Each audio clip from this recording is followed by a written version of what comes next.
Who would have thought? Episode 20 of C Suite Speaks. Welcome, welcome, welcome. I think I'm logging on and starting a little earlier than 7:30, just a minute or two before 7:30, just to get things rolling before our guest joins. So I believe that I am live on LinkedIn, on Instagram, and YouTube. If you can see us, if you can see me rather, um, or hear me, um, let me know.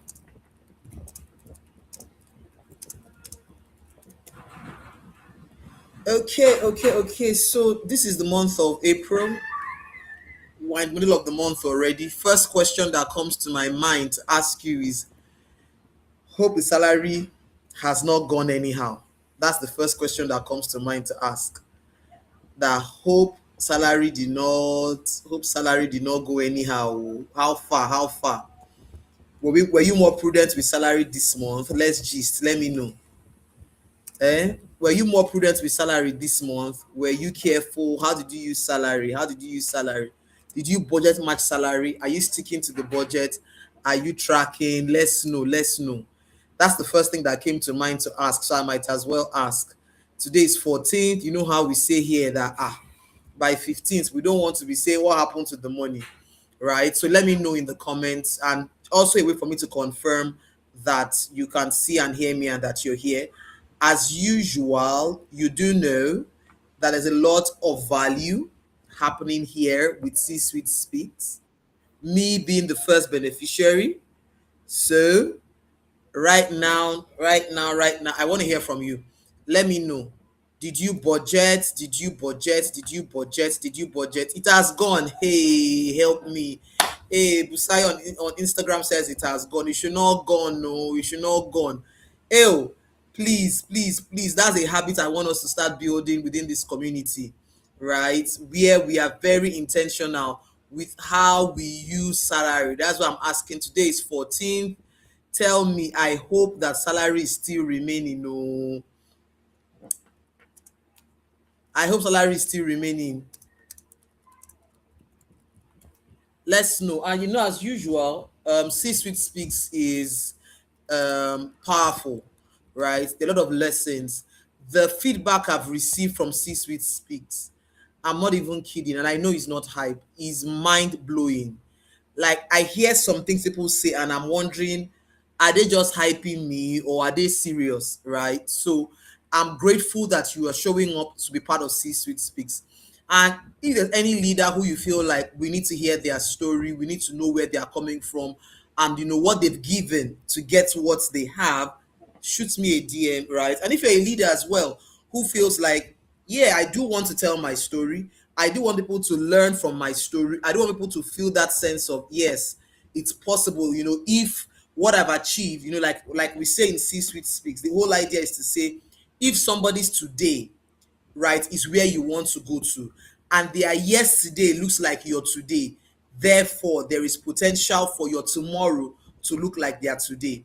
I will say it again, I know it's a mouthful.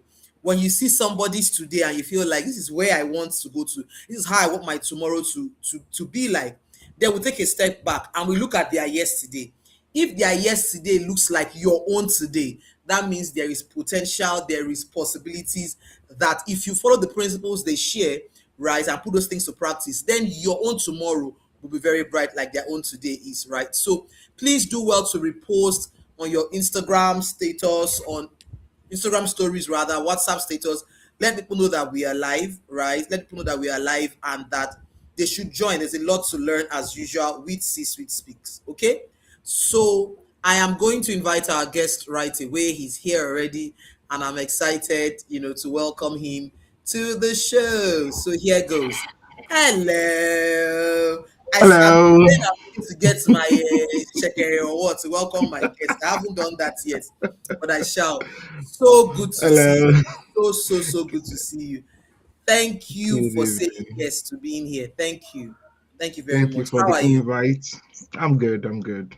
Good to see you.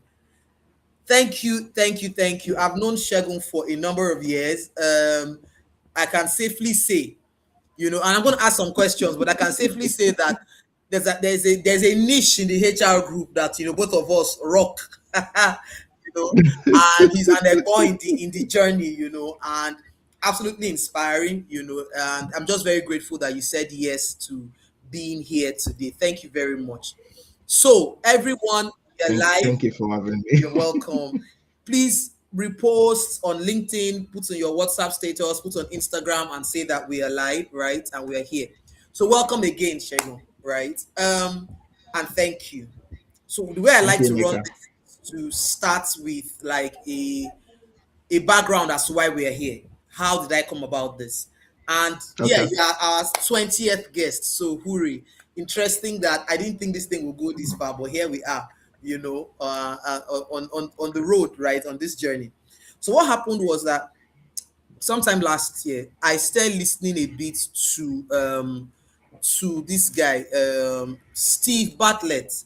He does the Diary of a CEO podcast, right?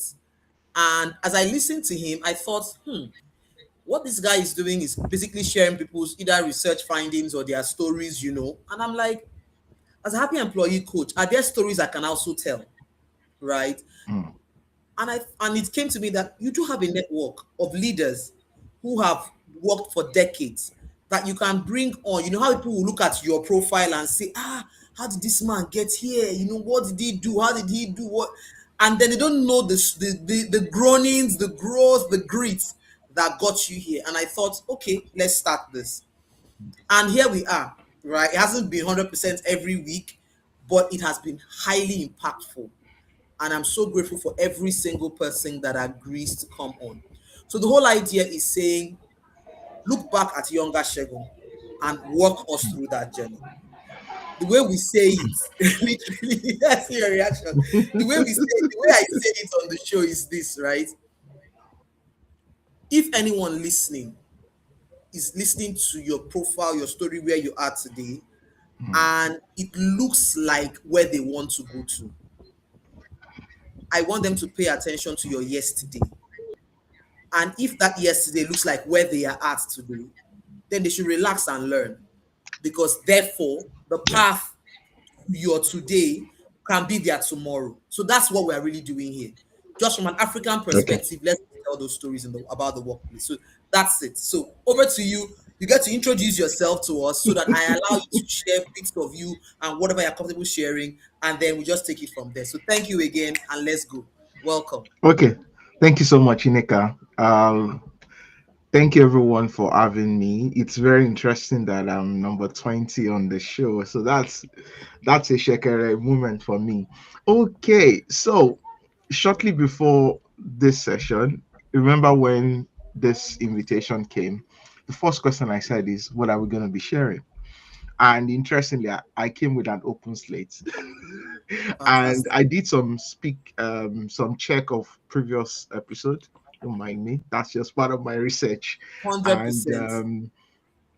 looking through now, I would say that this young Shegun and the Shegun now, the young Shegun does not know anything. And the young Shegun was just a young guy, he read chemical engineering. And this entire HR journey, or my entire career journey, started about 17 years thereabouts. I remember even before I left the university, I read chemical engineering and I had a lot of stops along the way. Number one, I had to go for, I didn't get my English at first sitting. So because of that, I couldn't go straight to the university. So for those of you listening, there is a practice in Nigeria that when you do equivalent of your GCSE in the UK and A levels as it were, and you needed to go into the university, there is a minimum requirement you need to have for English language. So I didn't get that. And the closest you could do for such scenario was to go to a polytechnic, more like a technical college as it were.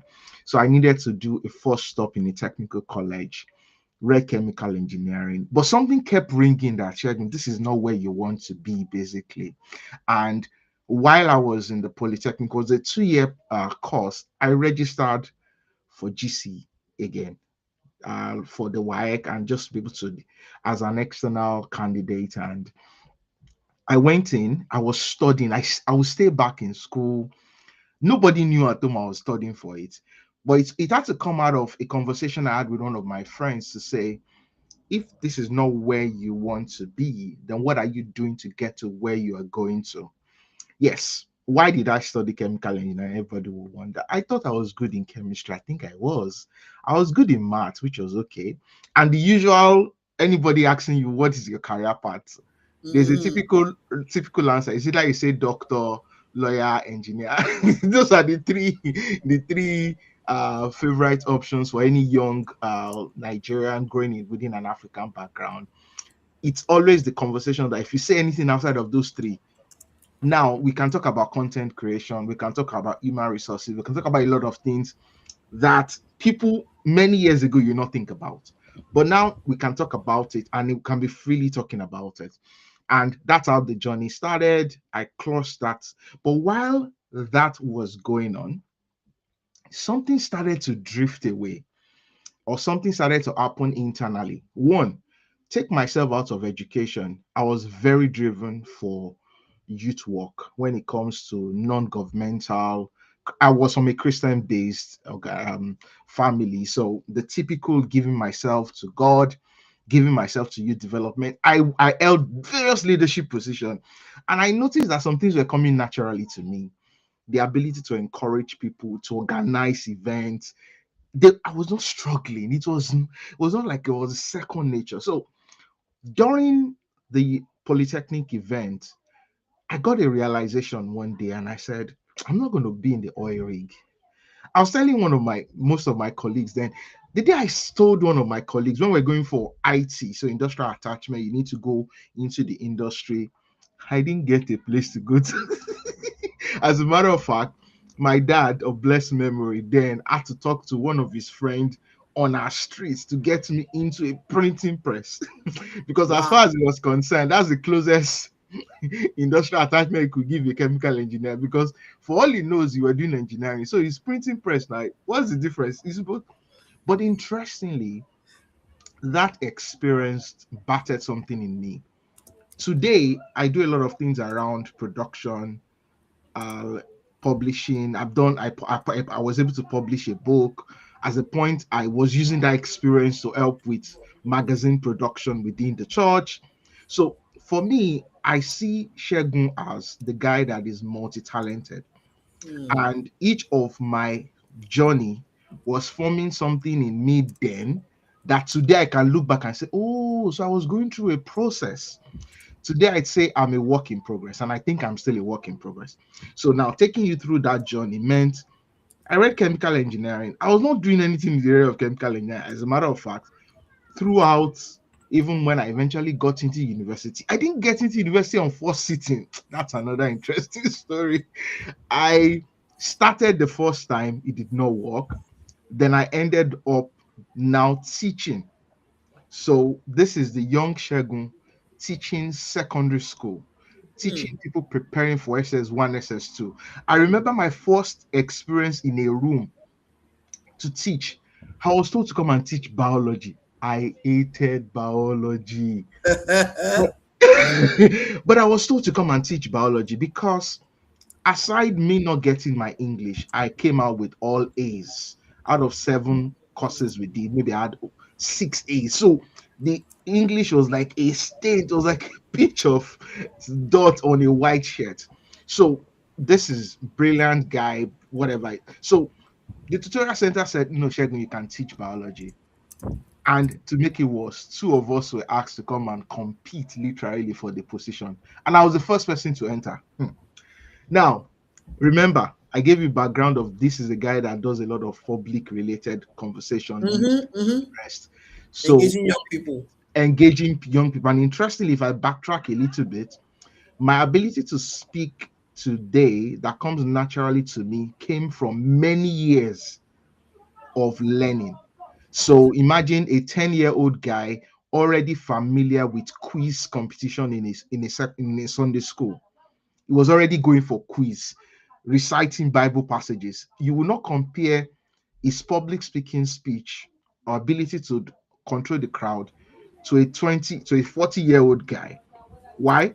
You've seen him talking now, but it started from 30 years ago. Yes. So getting into that room and talking, the guy did not say anything. He said, sorry. He told everybody in the room, he said, sorry, I've given it to him. He has won us. And I can remember the topic I thought then it was pollution, Wow. air pollution, water pollution, and the rest. I thought I I did a lot of practice at home. I can remember standing in front of my wall, the fence of our house, and I was teaching an empty wall because I wanted to go and teach for maybe 5 minutes. But the reality is that after that experience, it was teaching me I might have had a setback, not going back to university, but I'm going to try again. And I think Hmm. that's one funny thing about the Shegun Akiode of today. I don't take no for an answer. I'm the kind of individual that I say it's not possible, I will do it. Then I went into university, but that one common thing was within there. I'm not going to practice chemical engineering. I'm Hmm. not seeing myself in the oil rig.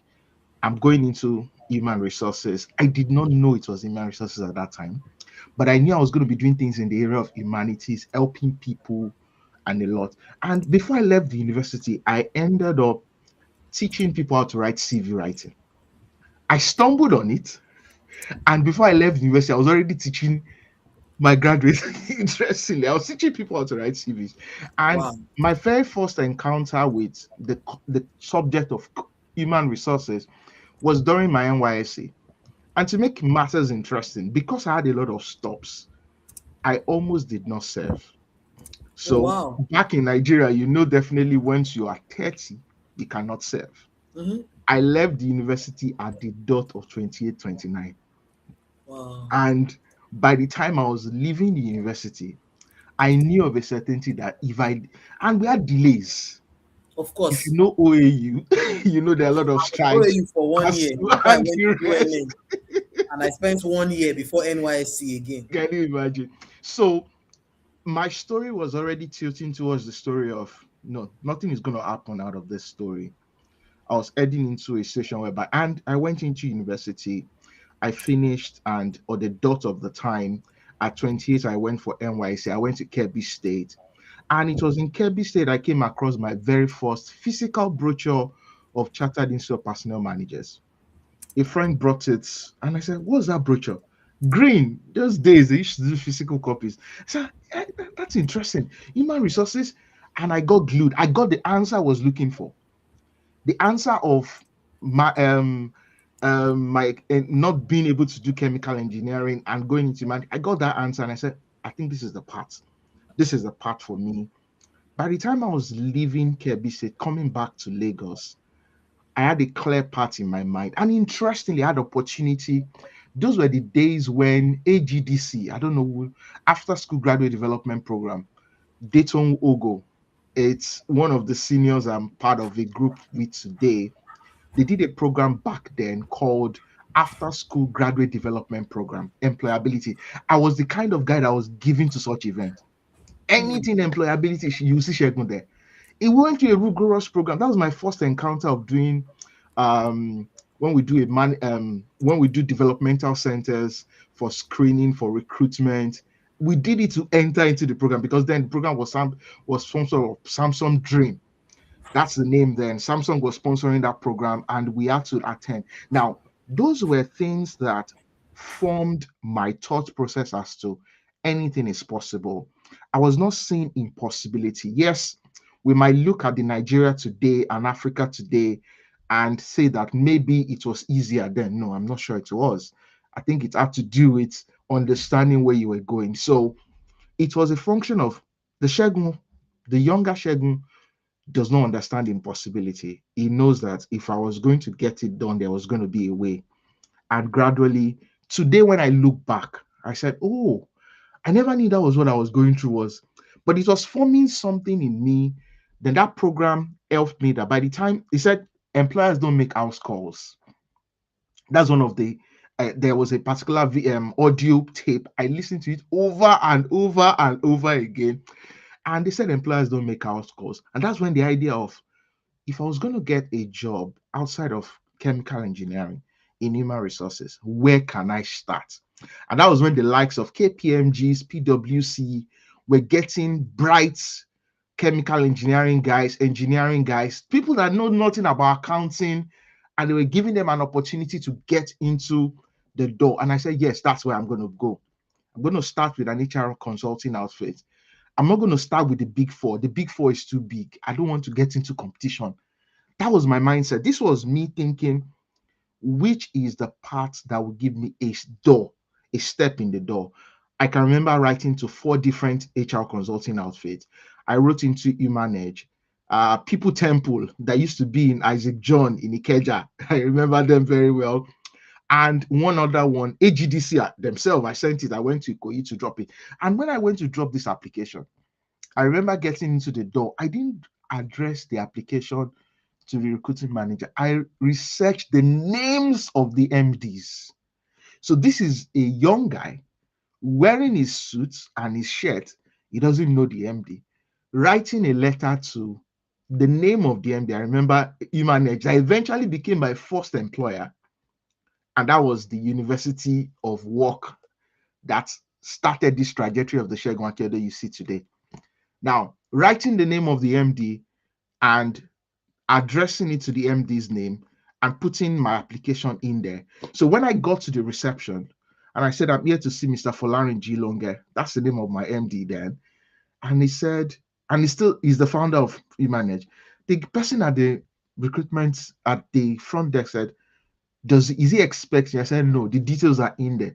It's my application, but it was not packaged like my application. It was packaged like a parcel. And I was not going there with an ordinary shirt. I was there with my shirt and tie. And that was my first week leaving NYSC, targeted the experience. To cut the long story short, as I was getting home, gisting with my elder sister saying, did you know what I did in Lagos today? I went through the Yolo. I remember getting into Isaac John and they wrote in front of their door that they don't collect physical copies of CVs, but I still dropped it anyway. Interestingly, they called me for an interview. Wow. And their own experience came second after Human Edge. I'd done 2 stages of interview with Human Edge, and I'd resumed in Human Edge. And People Temp called me up saying, sorry, you dropped so and so. Our MD said we should give you a call. And they said, sorry, I don't need you again. I just started the job yesterday. I said, sorry, but it's 2 weeks ago you said. I said, yes, that's what has happened. To cut the long story short, I started my very first job in human resources 2 weeks short of my 30th birthday. And the interesting story around the interview itself was even the interesting part. As I was telling my other sister, sorry, I've dropped my CV. She was still laughing. Do you know them? I said, I don't know them. That is the way I was led to do it. The next day I got a call. And Phil Madragu, I'm still in close contact with her, which became my first manager, called me up and said, we're going to be having an interview. I went the next day, and in that interview, she was looking at me and saying, why do you think we're going to consider you for this? I said, I don't know. The idea just came into my mind. What did I put in my CV, interestingly, were the experience, extracurricular experience. It was not paid experience. I put in my experience of doing editorial work, experience of doing manpower development, organizing events for 200 youth and the rest. So I was bringing transferable skills that in my mind then was going to be useful for the role. I then enrolled for CIPM. So I put it there, student member. And I remember interviewing with the MD, Mr. Folari, FGL as we call him now, and he was interviewing me, and interestingly said, and he's a very detailed individual. He's a very introspective. He was looking at me and said, why do you think we're going to even consider your application? I said, I didn't know. I just tried it. And interestingly, they were looking to bring new individuals into the organization. They were at a rebuilding phase. It was not advertised. That was a strange. So he was saying, and that was the first time I heard the word serendipity. Being in the right place at the right time. And that was the word he said to me. And one of the things I was part of my interview was my final year project in chemical engineering. You wonder, why should someone be interviewed for a chemical engineering role human resource HR, role, yeah, and they're asking for your graduates, your final year project, project. yeah. To cut the long story short, I digested that final year problem. It was the presence of heavy metal in municipal water of Obafemi Awolowo University. It's interesting the way I'm saying it. I'm still remembering Wow, you remember it? My because goodness, I don't remember my own it topic. was it was something close to my heart. I did my Wow. internship in the dam for Obafemi Awolowo University, and I Oh, saw the problem that was happening there. So the closest I could do was to check heavy metal presence in water, municipal water. The university produces its own water. So what's the effect? And there's usually the problem between when I look at the production process and when the water gets into the campuses and gets into the hostel, we complain as students there is a problem.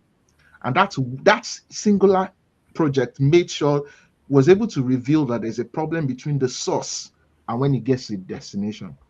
So hmm. that was part of my interview. And interestingly, I started with recruitment. So let me try to fast forward now. No, no, it's I started fine. with It's your recruitment. journey. We're walking. We're going the road with you. I Please. started with recruitment.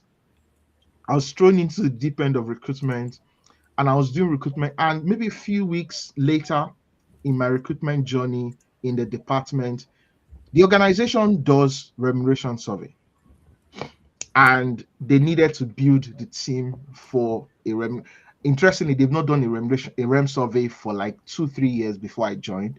So as at the time I joined, they needed to build that team. So my MD called me into his office and said, Shegun, you read chemical engineering, right? I said yes. He said you must be good with Excel. I was not at that time. And But at he least said, you were friendly with numbers. Now I see. exactly. You see the connection. And one of Mm, the things he kept saying when I joined, I was not just doing a job, I was doing a mentorship. Every single day before I leave the office, he calls me into his office towards 5:30 thereabout. We spent close to 30 to 60 minutes in his office, and he'll be saying, if you want to become an expert in human resources, you need to pick a niche. He kept saying that. I didn't know why he was saying it. He was teach. He gives me stuff. So going with this, he looked at me being added to that group as one. I would like numbers. Two, we need somebody to crunch the numbers for us. And you would understand what I'm saying. Within an mhm, HR mhm. consulting outfit, the lower level individuals do most of the number crunching, Yep, while yep. the managers and the directors do most of the finance and putting Mm-hmm. it into the Reporting, yeah, people. yeah. So it means that if you miss that foundational phase, there's going to be a problem later. And I think Yep. I see this, I'll use this opportunity to speak to individuals that are just coming up in their HR career. They feel HR is administrative and they feel shouting, I want to do strategic HR. I want to. Sorry, before you get to strategic HR, you must get better at the administrative part, the part of HR Thank you you. don't like. And I Thank started you. from there and I started to crunch the numbers. My very first compensation and benefit book, he gave it to me. He gave me an hard copy and he threw it at me. I said, Shegun, yeah, go and read. And today, recently, recently when I moved into the UK and I was doing some search, I found some of my old notes. And interestingly, those things were like words on marble. Hmm. And that was when I said, so I thought I liked recruitment. Sorry, recruitment is boring. Ah, And that was ah, when I said, I'm they, not will- throwing any pun, they no will pun come for intended. you.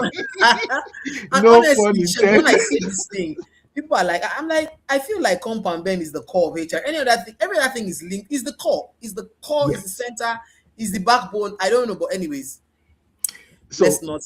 going there, this is not trying to say one is better than the other, but the reality for me was a light bulb experience to say I've been looking for an area that I'm going to be fitted in. I think I finally found it. And that Hmm. is the part that is the calculation part of HR, the analytical part. That's the best part that picks my chemical engineering self into human resources, solving human problem. And today, people see Shegun talking about compensation and benefit, analytics, and the rest like that. They said I teach it, I make it simple. I'm looking at where I'm coming from. Mm. making complex things simple. It's not something that happened in one day. I gave you Mm. an experience. The 10-year-old Shegun started doing public speaking 30 years ago. So when he's talking for 5, 10 minutes, they say that guy is so good. Sorry. You're not seeing the Shegun of now, you're seeing the guy that have been in process for a long time.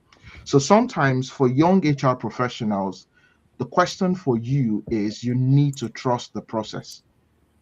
You need to trust the process.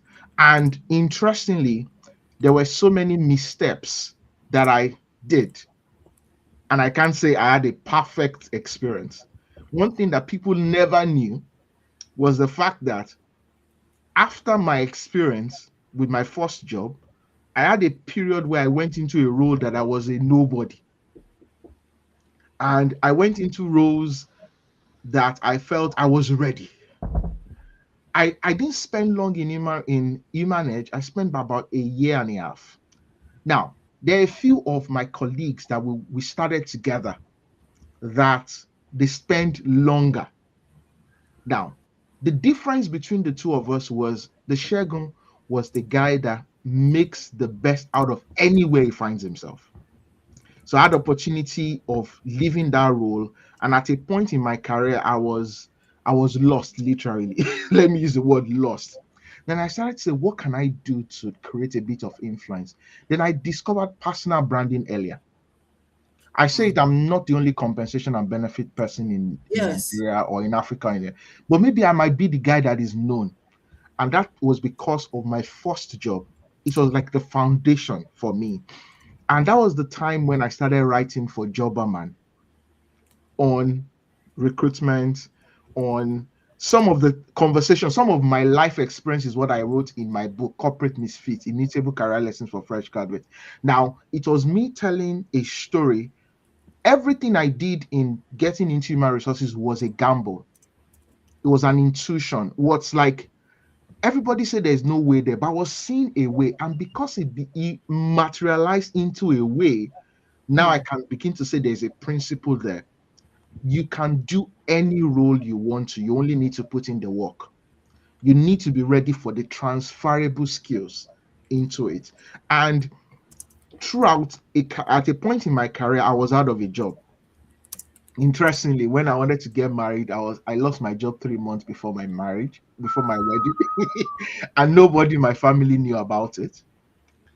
And as God will have his way, I got another job that I lost immediately. I was done with and at that point I said, Shegun, do you think I still want to go back into paid employment? And at a Wow. point, everything I was going through was telling a story. And I remember at a point when I finally said, sorry, full-time employment, bye-bye, independent consulting, here we come, was when I realized that what skill can I sell to my markets? Mm. What skill can I give to my market that will make me stand out? Personal branding helped me. Talking about career and employability coach, there was a time I used to call myself employability coach. Today, I don't put any appellation in front of my name because I've gone through many phases in my life that I'm saying, oh, okay, let me look for something simpler. Now, the transition for going into independent consulting was another phase of my life. I'm the kind of guy that I've undergone many transitions. I can't even start to count Mm. the transition from Honestly. chemical engineering into human resources, then human resources into independent consulting. And that was another interesting phase of my life. And that phase started by talking to a friend. So I've had the opportunity of the gift of men. Ah. I spoke to a friend, interestingly, Emmanuel. Ah. Emmanuel was my head boy, Emmanuel Okwara. You might know him. Oh, I do know him. Yes, he was my head boy in the secondary school, and Wow. he was in art class. So imagine my surprise many years after school discovering that Emmanuel Okwara was the comp and bend manager for Cadbury Nigeria. Imagine my surprise. How did that happen from art class to comp and bend? Immediately I discovered Emmanuel. I said, Emmanuel, sorry, you're not going anywhere. I'm going to OD. What is happening? And that was the period of my life I was out of job. And I Mm. sat with Emmanuel on a weekend at his place, at his residence, and we started to talk. And Emmanuel gave me, he said, "Okay, Shegun, what do you want to concentrate on now?" And I said, as at that time I was talking about, I've done 2, 3 REM survey. If you have done 2, 3 REM survey as at then, you are a star, because REM survey don't come frequently as they do now. So that means you have something under your belt. And we kept talking, and he said, "Shegun, I think it will be better for you to concentrate on projecting yourself as a comp and bend person than a recruitment person." I said, "That's true. Why? There's scarcity of this skill. So people 100%. will look for this skill." I said, "That's good." I left Emmanuel's place on a weekend. By Monday, Emmanuel called me up. "Philips Consulting wants to do a training on compensation and benefits. Shegun, would you go?" I said, "Oga, I just spoke to you on Friday, on Saturday. How would you tell me to go?" And the training was on a Wednesday. Hmm. So I had 2 days for a turnaround to go and teach on compensation and benefits. And Emmanuel said, "Don't worry, don't worry. I have some slides. I have things I usually teach. I'm going to give it to you." Philips Consulting fortunately had some slides they have already prepared. Now, and that was when the first imposter syndrome happened. "Shegun, what do you know to teach?" Now, Ah, ah. I went into that room in 2 days, blew about 4 participants in that room out of the room, to the point at which Philips Consulting called me again in less than 3 months to come back and facilitate that same session, Hmm. Amazing. because I was able to impact so much knowledge from the experiences of the REM surveys I've done and creating pay structure for the very first time. I only had one book in front of me to do those structures, and I was able to replicate, and they kept calling me. And interestingly, that started that journey. Then I entered into another phase. Remember, I said I was teaching before in between university. Exactly. Then that became another experience. At the point during NYSC, I had plan A, plan B. Plan A was human resources, plan B was to be a teacher. Ah, I interesting. almost wanted to go to take a teaching job. I had a Wow. CV dedicated for teaching. And that's when Shegun transited from your typical secondary school teaching into training and development, into a Hmm. facilitator. And that was when I said, "Okay, if I can facilitate for Philips Consulting, why not facilitate for myself?"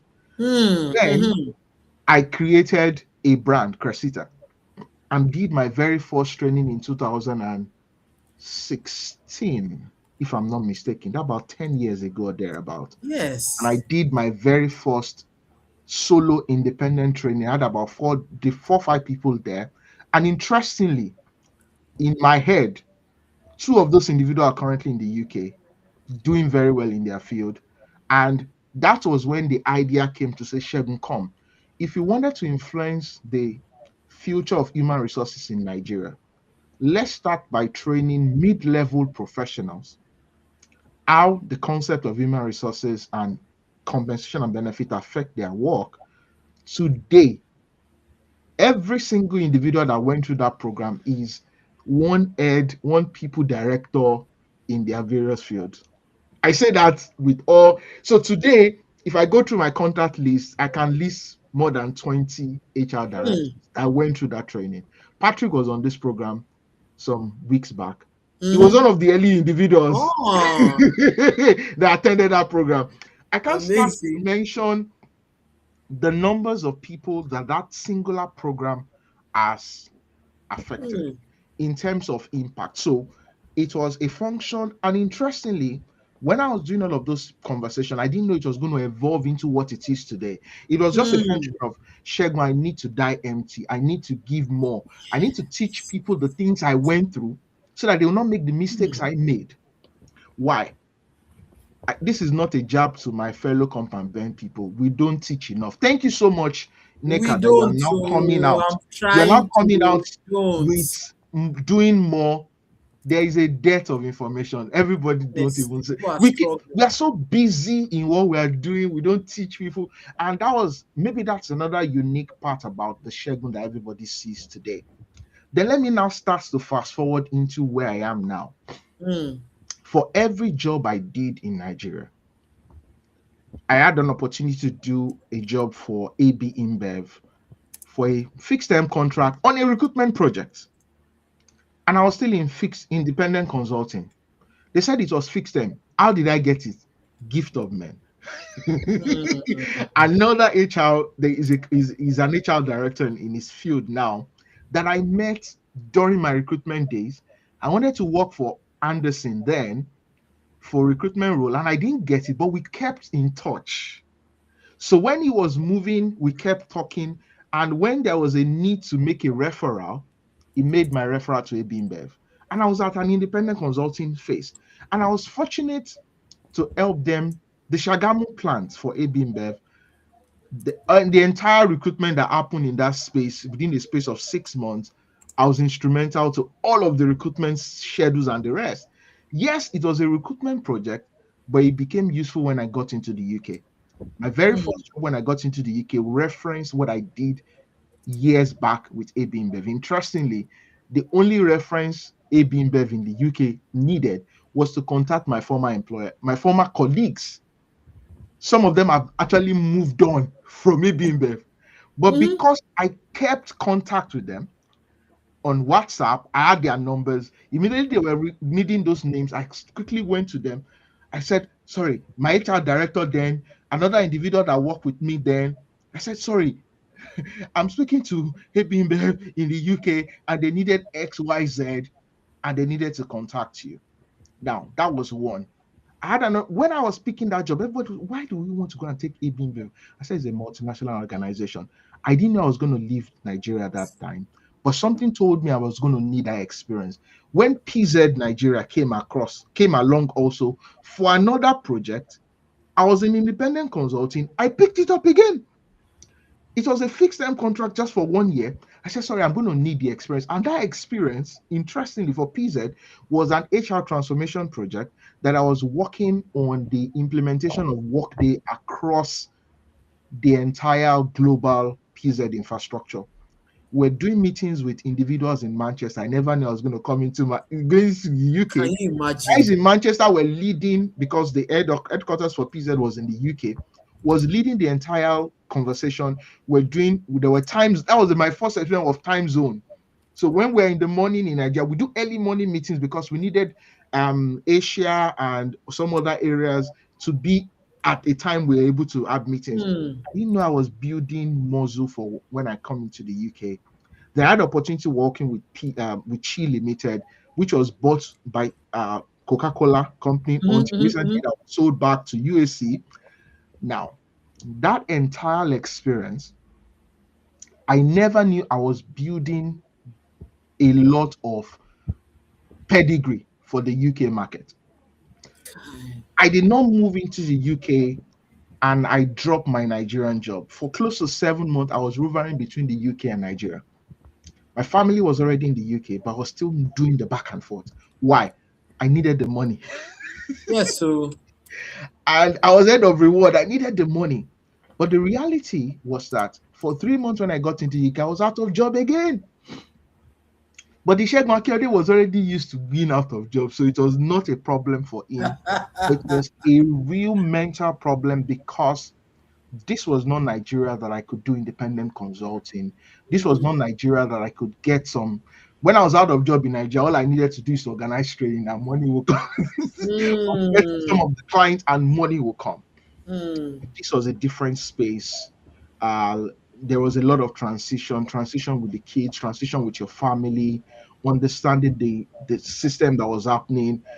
Was once I had my breakthrough, I'm on my fourth job in the UK now. wow. It gets better and better. I'm in a role that I used to be in Nigeria now. Many people feel, Shegun, how did that happen? Maybe grace.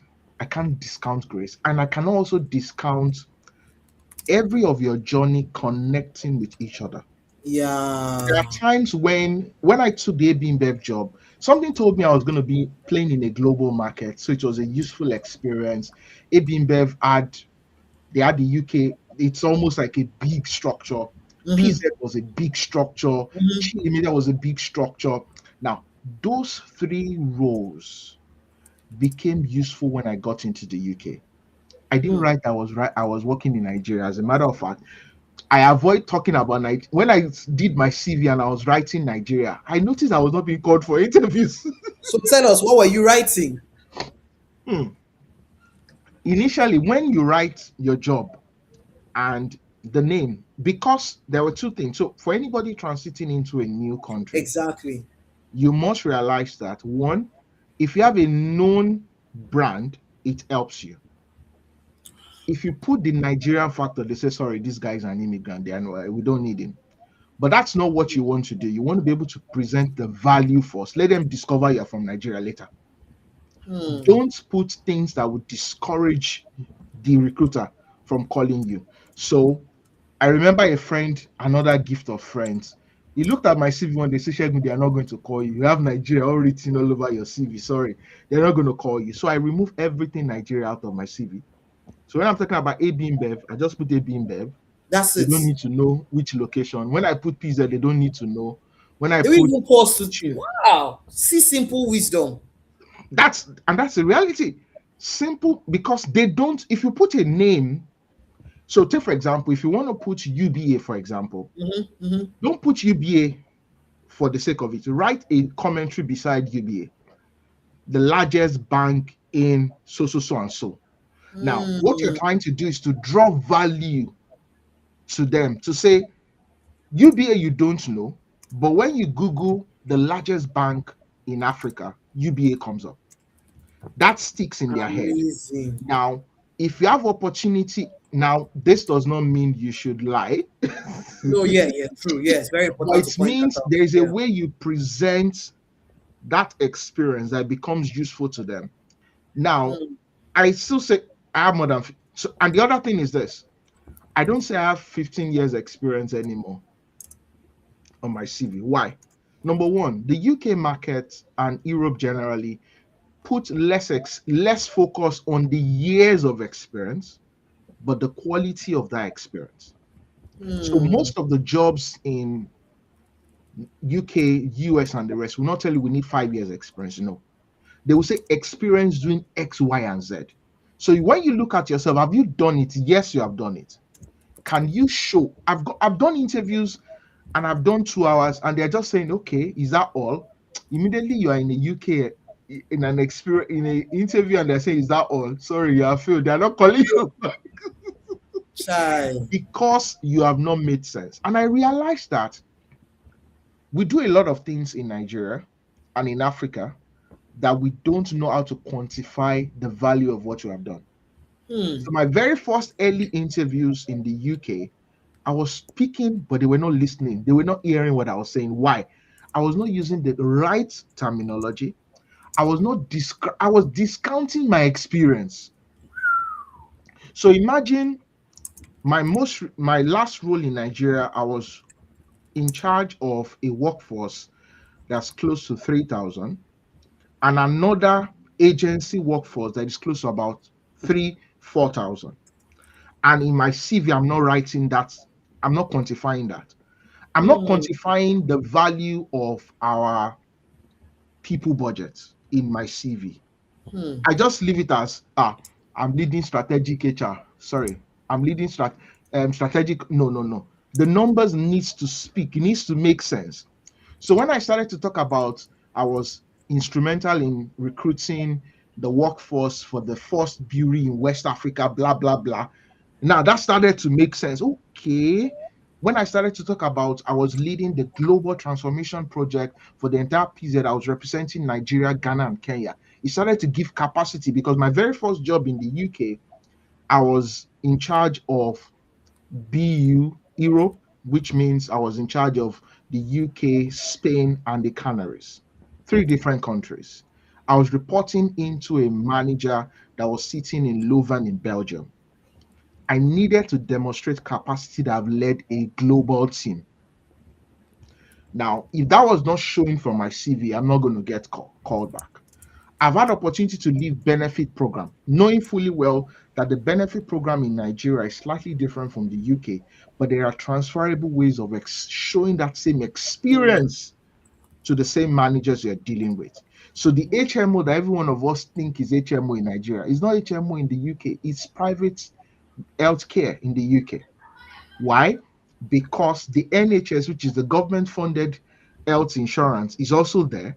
So the HMO that we do in Nigeria is a big deal in the UK because it's private healthcare. So if I write in my CV, I'm handling HMO, they don't know what HMO is.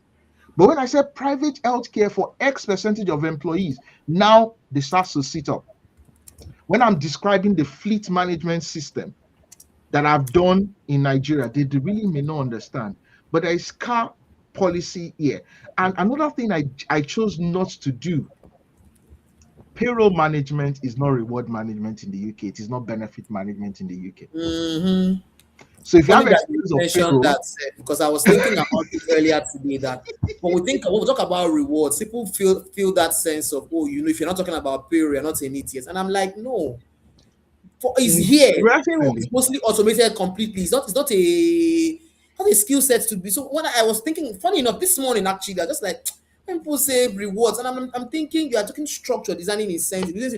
Payroll, we now load it and say, oh, payroll and tax, and I'm like, I'm not quite sure. interestingly, payroll management is a gated skill in the UK. You Hmm. need more experience to do payroll management than you can do reward. Hmm. And interestingly, also, HR business partners in the UK is not HR business partner in Nigeria. Now, for you to do HR business, when it comes to entry into a global market, you need to understand, where do I stand? People see HR advisor in the UK or Europe or anywhere, and they feel, sorry, I've been doing HR advisor in Nigeria. No, it's not the same.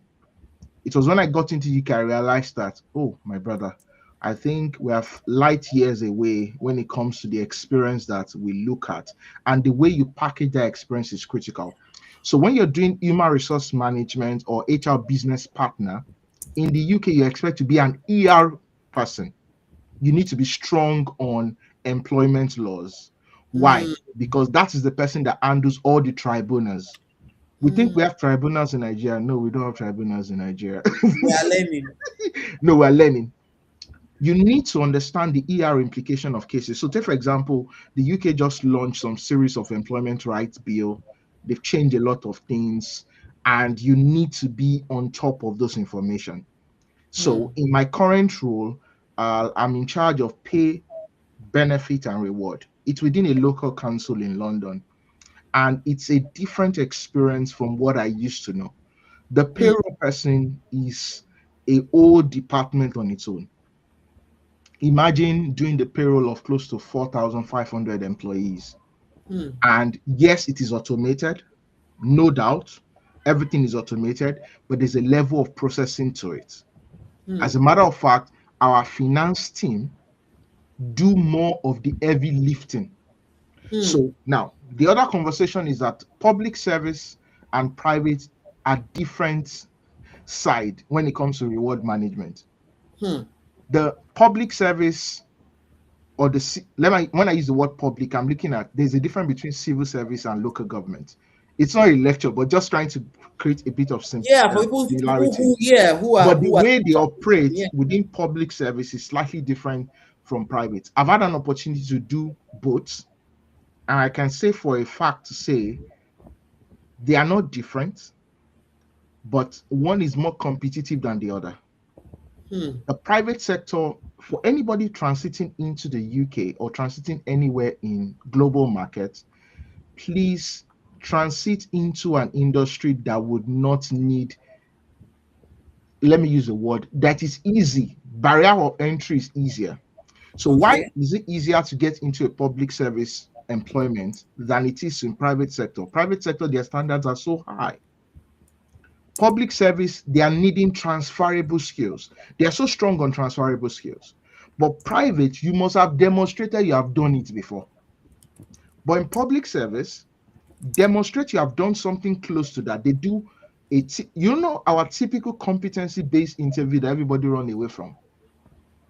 That is and I think maybe that's the number one problem. For anybody transiting into a new market, our first challenge is our interviewing style within Africa and Europe or different markets.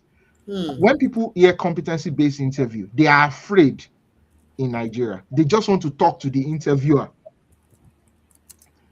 But the major style is the STAR model, competency based.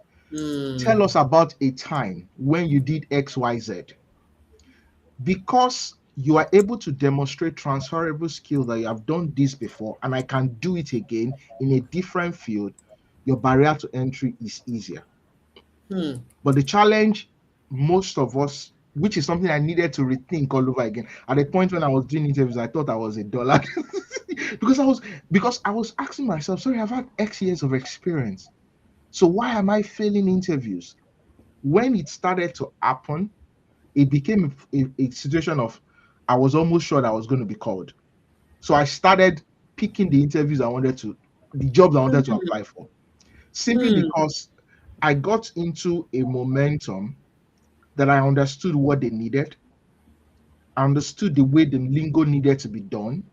And I knew that the first few minutes of my interview goes a long way. You Yes. need to learn cultural differences. You need to learn, you don't use the word interesting. That's interesting. Interesting is not good in the UK.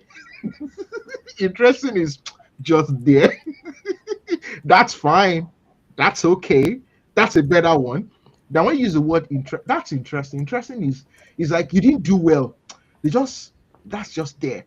So you need to understand that transferable skill and understanding that industry, which is something I realized. I didn't go into benefits because benefit is big in the UK because now you're looking at pensions sometimes fall under benefits. Yeah, yeah, yeah. Pension in the UK is a strong market. There is the defined benefit and the contributory benefit.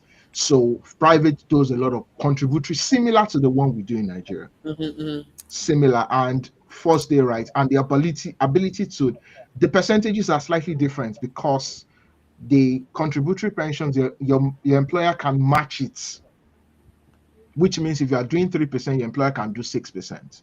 Hmm. So if you choose to go to 4%, your employer will do 8%, up to a certain maximum. Mm-hmm. That's also there. Within public service, they have their own pension scheme, slightly different. So I realized earlier on that if I wanted to pitch myself as a benefit person, I was going to struggle. Reason Hmm. being that there is actuarial science in benefits computation in this Yep, UK yep, yep, because yep. the guys doing life insurance, private Mm-hmm. medical, they Mm-hmm. do all of those, the age and the rest. So sorry, I'm not going to strive as a benefit person. So I started to run away from that side. Look for your But area of strength.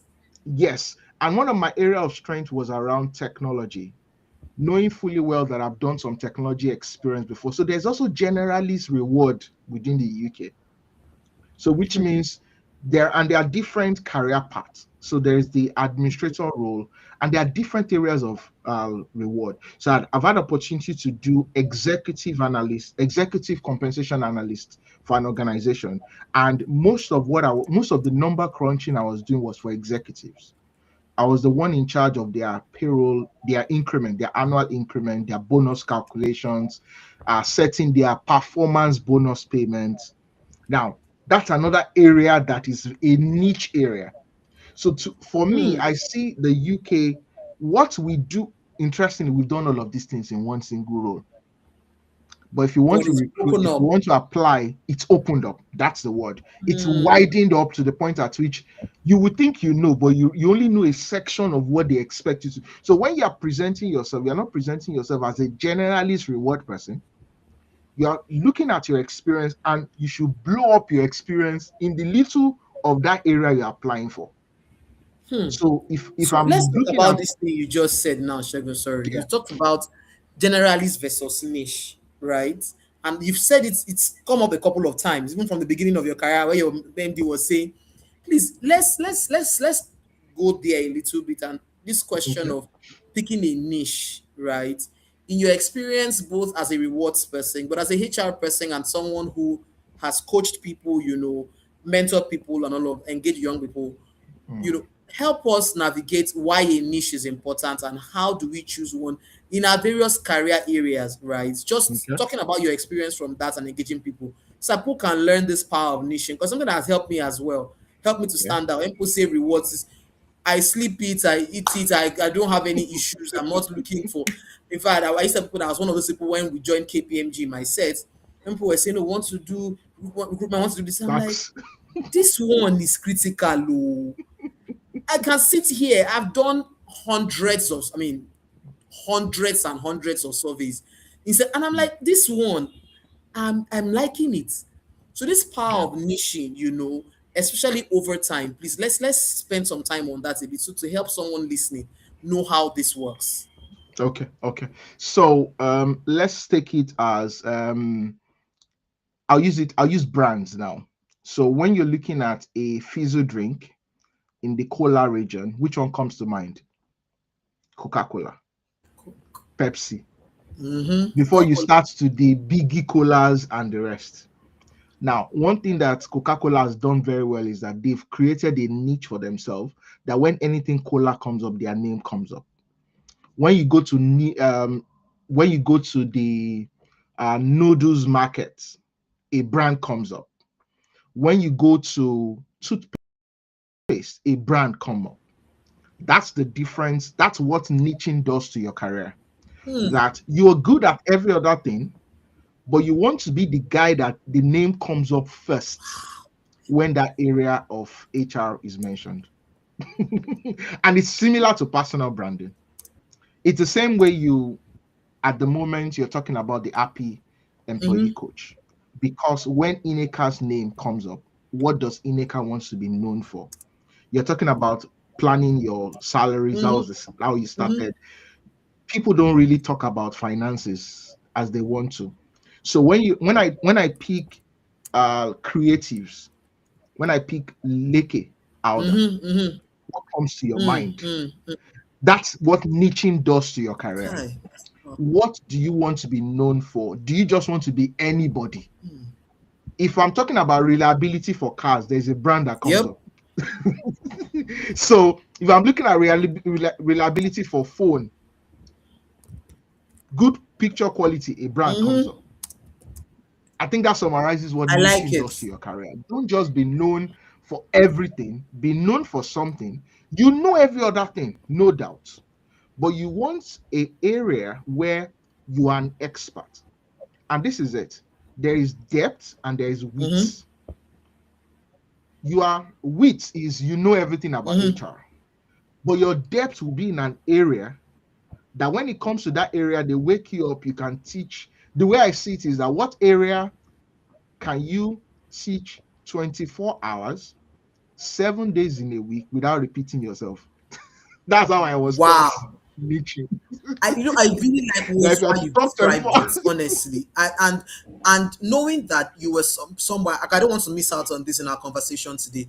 Knowing that you were someone who, what I would say, because when I heard you say you just done one or two surveys, 18 months, I'm like, nobody would do that. You'd not even spend that much time. Almost like Mecca, See you. Can you imagine? After you and he's built so, tell us about what the benefit was of putting yourself out there, even with that, what I would consider limited experience. But let's go back to that Shegun who put himself out, even with that in quote limited experience, and the place of teaching others, right, in helping you to build this niche and recognition in your career. okay. Now, I would say it was challenging to put myself out. At a point, I niched back. At a point when I was putting myself forward, people were calling me for jobs that were 5 years more than what I could do. And I needed to recognize to step back. You will notice I go through different phases in my life. There was a time I was so outward, and there are times when people feel, where have Shegun Yes. been? Where's Shegun? Those are areas of my life when I niche back.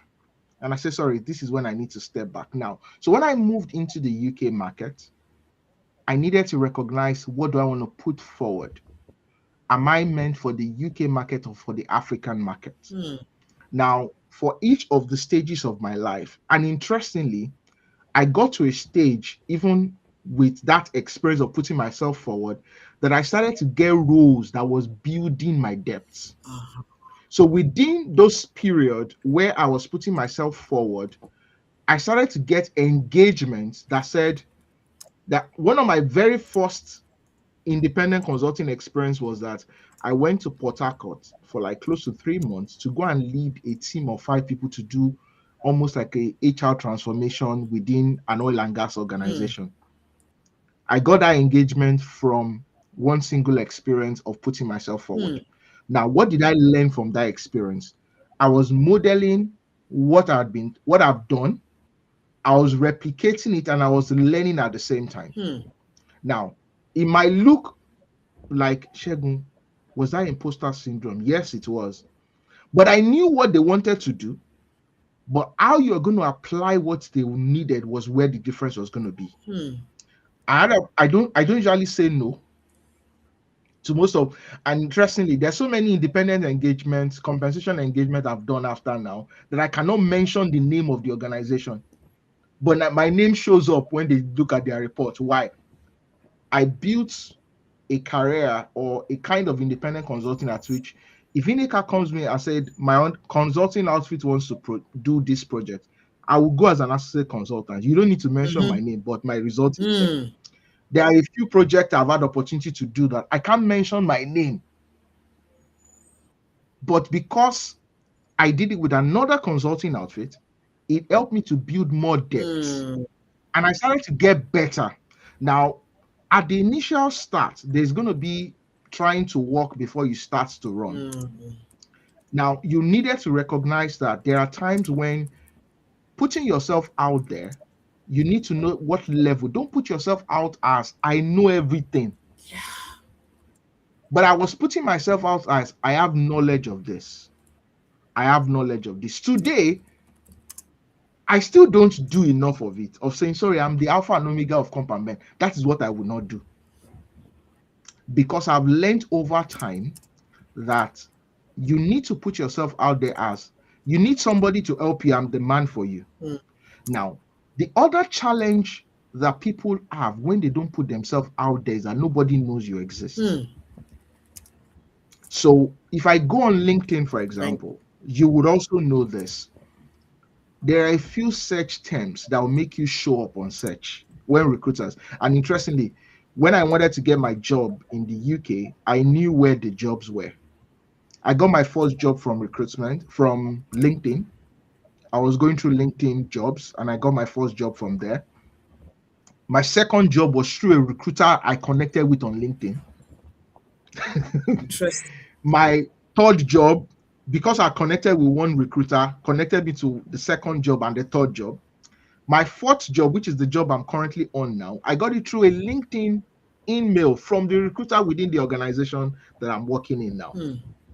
So when I go on LinkedIn, what do I want to be known for? If I do search term and the search term goes in, what will people know me about? Then I started to teach about what I want people to know me for. So when people are looking at analytics and they're looking for somebody, just yesterday or today, I can't remember, somebody was still referring my YouTube video to someone else. And I still look at it's been a while I've released a video on YouTube, but during the period I was doing that, I was pitching it as I want this to be a technical HR point. I was not teaching career advice, so career advice on my LinkedIn, on my YouTube, simply because it's overpopulated. Hmm. I wanted to teach technical HR. Let's go back to the rudiments. A lot of people are growing in HR today and their depth is shaky. So I wanted to focus on that attention. So it's a two-edged sword. What do you want to be known for? And when you are now called upon to talk about what you are known for, don't be found wanting. Hmm. So I was doing both. I was focusing what I wanted to be known for, and I was building depth quietly. I hardly talk about the project I've worked on. I hardly talk about the numbers of board meetings I've attended. Hmm. In recent time, there was a particular project that I just completed not too long ago, and it's while I was even in the Hmm. UK, and I was attending board meetings and from the UK Wow. simply because the organization needed my attention. And interestingly, some of the individuals that referred me were people that I trained when I was doing training because they've seen the value and they were able to look for me. And that's so I am the kind of guy that builds quietly out of limelight. I don't put everything I've done As a matter of fact, if you want to talk about the numbers of projects I've done silently, they are more than the ones that people know me Hmm. about. But when I have opportunity to talk about it, then I talk about it. The challenge we have with HR professionals today is that they want to be known first before building depth. Hmm. And I think that's a place of balance. Hmm. I like how you said that because there's a place of actually putting in the work and building intentionally. There's the Yes, place of building yes. And I think that's intentionally. a balance point. Hmm. So before you will, oh, you are this, you are this, you are that. Okay, can we put in the work first? Right? As you want to Yes. build expertise and build that brand, put in that work. I really like how you describe this, right? So I want to ask a question about. There are many questions going in my head. I'm wondering which one to ask. To say you talked about the gift of men, and you've mentioned it many times in this conversation, right? And I'm mindful of time. Yeah. You've mentioned it a couple of times in the conversation. The gift of men. I have many questions to ask, but I wanted to just expand on this issue of the gift of men. Let me share something that happened at a client project, and someone walks into the pool where a couple people were sitting. So I'm there, I'm in the client's office because I'm doing independent consulting, right, twice in the week. And I'm there in the office, and then somebody walks in, young lady. I try to say, oh, hi, what's your name? That look of why are you asking me? And I'm wondering, when you walked into an office, but people are here, just say hello. You just don't know. Mm, Right? And I see that happen exactly. sometimes. And so I want you to explain a bit about this. Tell us, where people have opened doors and how you have presented yourself. What can we learn from how you present yourself? One of the things I've already heard you say is, I don't come across like I know it all. But if you want someone that can help you, the person says, I want you to talk about that one. Look for me, I can help you. So let's talk about how do you present yourself in a way that comes off that way, please. Okay. Now, one is maybe my personality help. I'm the kind of guy that likes to surprise people. So I would rather want you to think I am nobody before you realize I'm somebody. I remember this incident and I will keep the names as I will not mention any name. I remember chasing a particular consulting outfit that I wanted to work for them at one of the conferences many years back. It was one of the times when I felt I needed to build pedigree as to the quality of things I was doing. But I realized something that when it's not your time, it's not your time. Now, I have a very close knit cycle of individuals that I try to keep in touch with.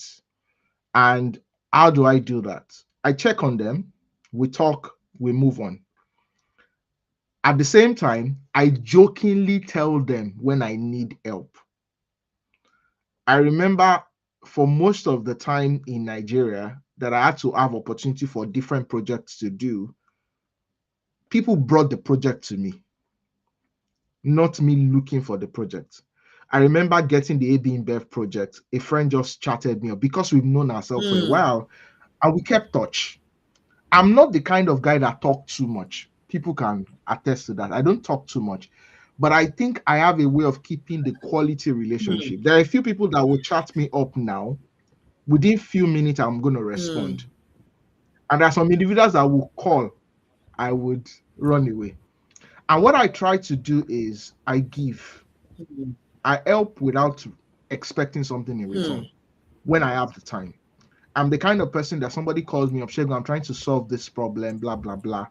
I overshare to the point at which the individual wonder, but this is just I ask you, you have given me more than what I need. Then I move on from there.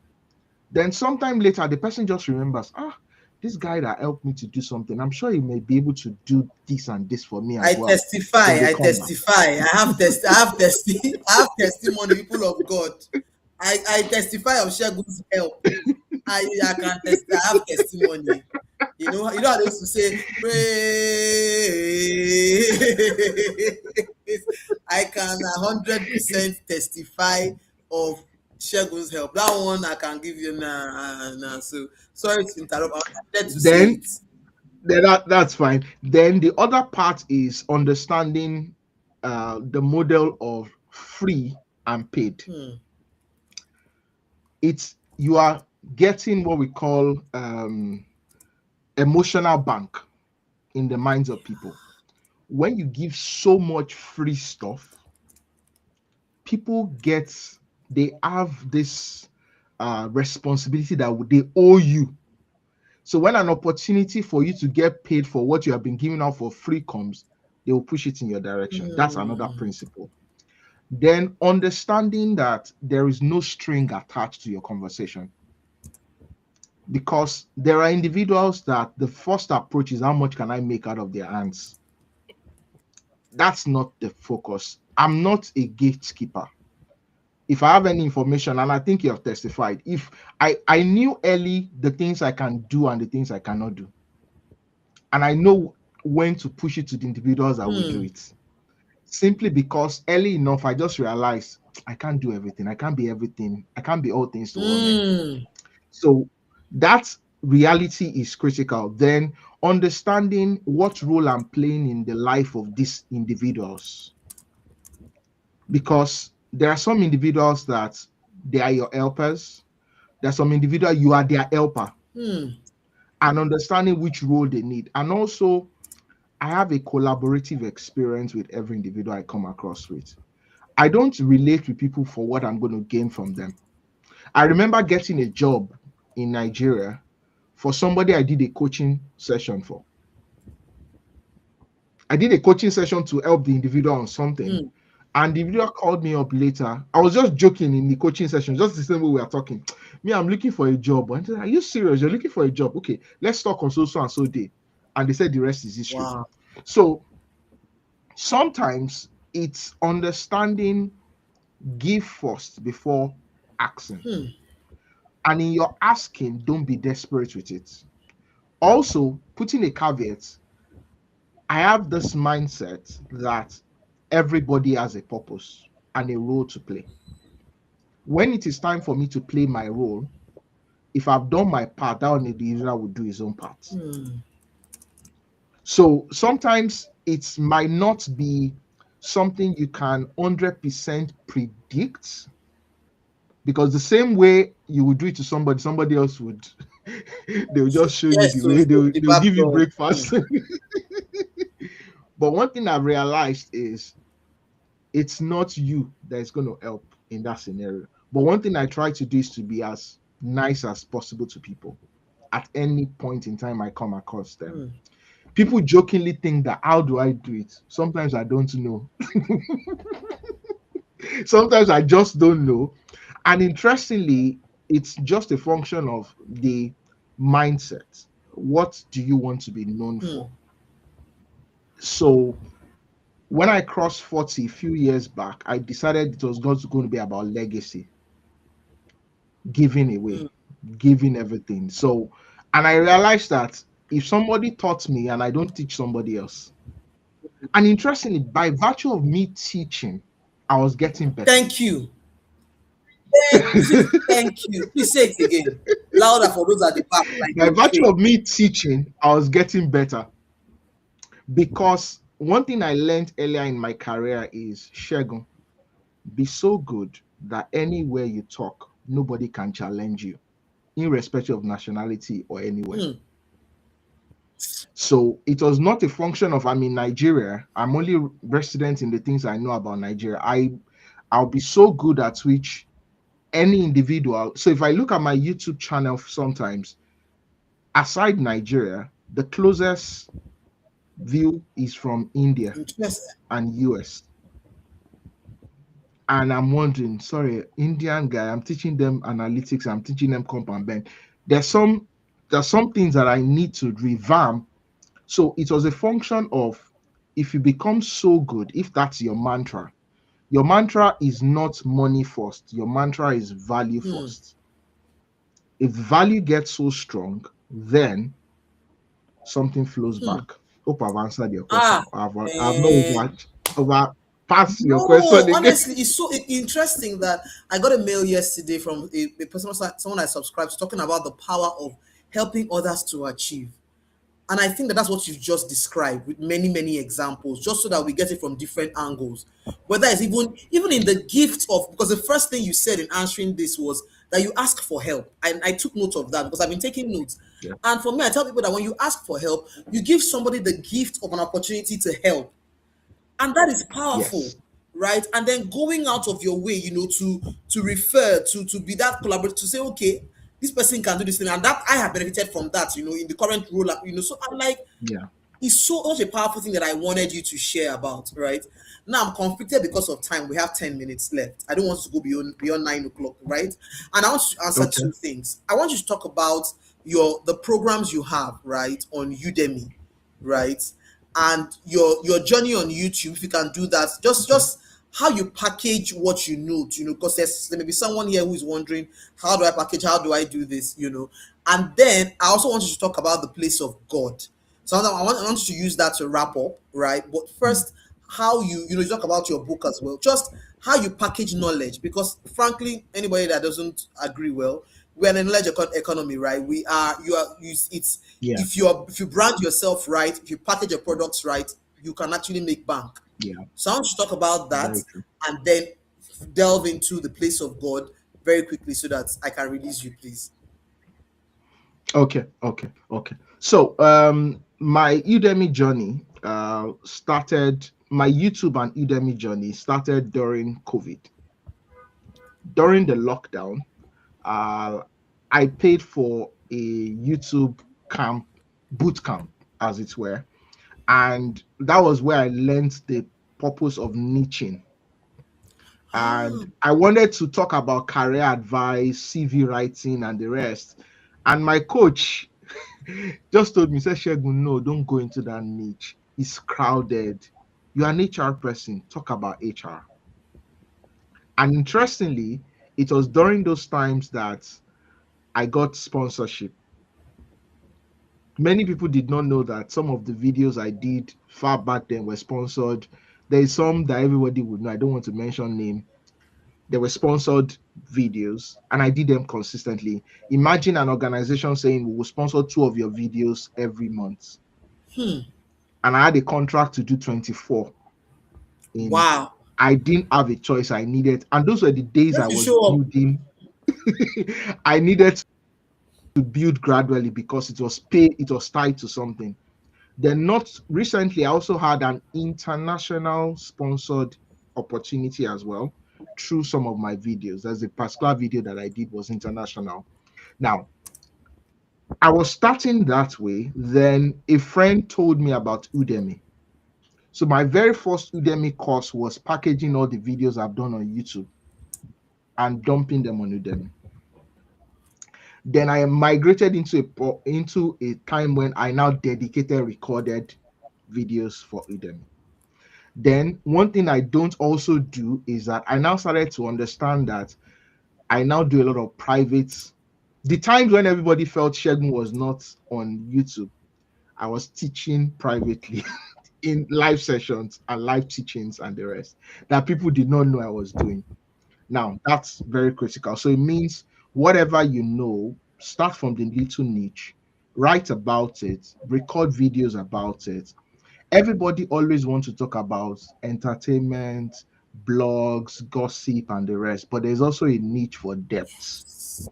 Then there is always that part of understanding that God channels every single thing you do. Hmm.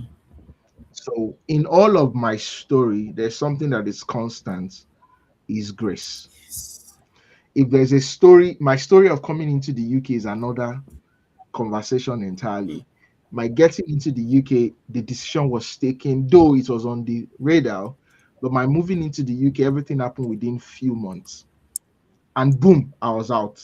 And that was why there was a God orchestrating everything behind the Hmm. scene. And I still enjoy it till now. And that point is the birds of the sky, they don't look for food. A father in heaven provides for them. So if you know you have a father, it's going to take care of you. So Hmm. why are you disturbed? And I still enjoy it till today. And recently, an interesting conversation happened, and somebody went into rooms for me that I did not know. Somebody found a need and said, Shegun, you're going to need sponsorship, right? Don't worry, we're going to do it for you. Hmm. I didn't ask. This is a job that I was not, I was told there is no, such does not exist. Hmm. And someone went into the room. and did that. That can only be God. So sometimes your proof of what you're doing is that there's a God that Hmm. orchestrates things behind the scene for you. If you have that understanding, things open up. So for all of the times I thought I was out of job, there was a lesson God was teaching Wow. me.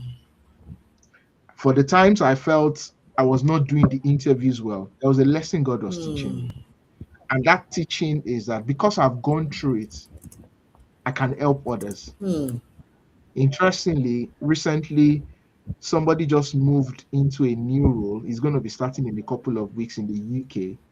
And he kept saying, "Ah, thank you so much." Yes, he's a family member, but I looked through his CV. I helped him with his presentation and the rest, and the way the conversation happening, even the negotiation phase, everything. And he's going to be resuming in a couple of days. And when I look back, I said, "Sheg, how do you do it?" I don't know. It's just God. Because sometimes I start to talk. Say, for example, I never had a script to have this conversation, Yes. At the beginning and and I'm now going to you be are waiting. here, we're struggling to I'm sit gonna be down. waiting. I'm gonna be waiting to listen to myself to the things I say sometimes. But I think that it's coming from a place of depth. There is a gift God has given, Hmm. and you need to understand how to leverage that Yeah. gift. Don't take him out of your equation, Hmm. no matter how it is. We could see the astronaut that just came back, and the guy was talking about God. Everybody feels there is no God. There is. He orchestrates everything. Ah, my goodness. It's the invisible hand we don't see. Ah, there is so wow, wow. Shegun, I'm not joking.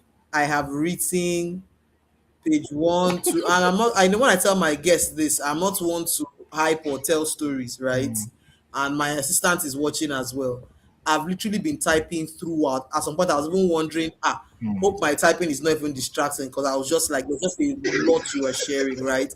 And honestly, it's 90 minutes, and we are struggling to close because I still have questions to ask, which means we're gonna have to do this again. And I think you brought a different No angle, problem. right, that I didn't even think about in coming on to see Sweet Speaks today. The bit of speaking to people who are trying to transition, that cultural Mm, nuance, the languaging, the yeah, awareness. You also talked about even self awareness, that knowing which one is my own, what can I do, right? And I yeah, think it's a gift yeah, that everybody must be conscious to invest in themselves. That gift of knowing your own areas of strength.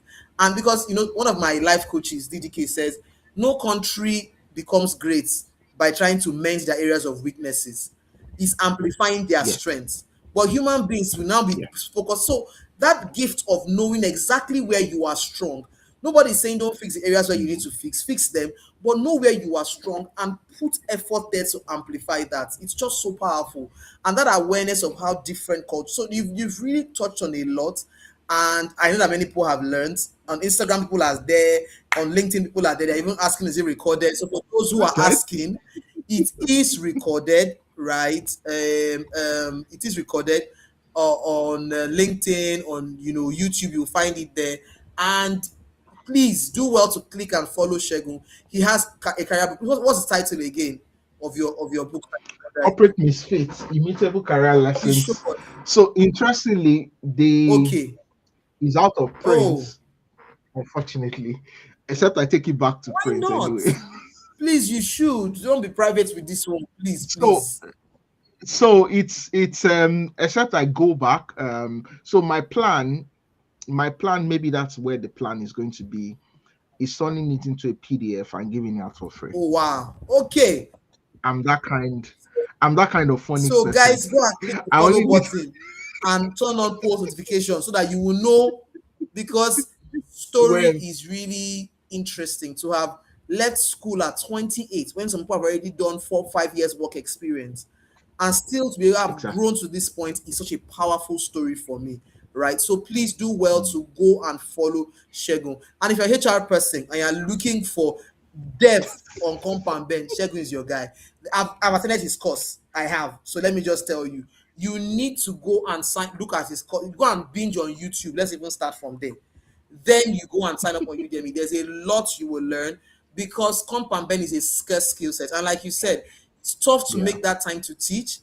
I thought I was able to do it last year for year. I tried, no way. So again, I tried to do it in Q1, no way. Now I'm saying it must happen in June, right? And people are like, yes, they want, and I'm like, I'm keeping the class small, just 15 people, please, because I really want to pour effectively into them before I talk about scaling Yeah. and all of that. So it's a scarce skill area. If you nail comp and bend, if you nail presentation of your reports, a lot of areas you are able to thrive Yeah. in easier. All right. So please go and binge on Shegun's video. Shegun, thank you very much.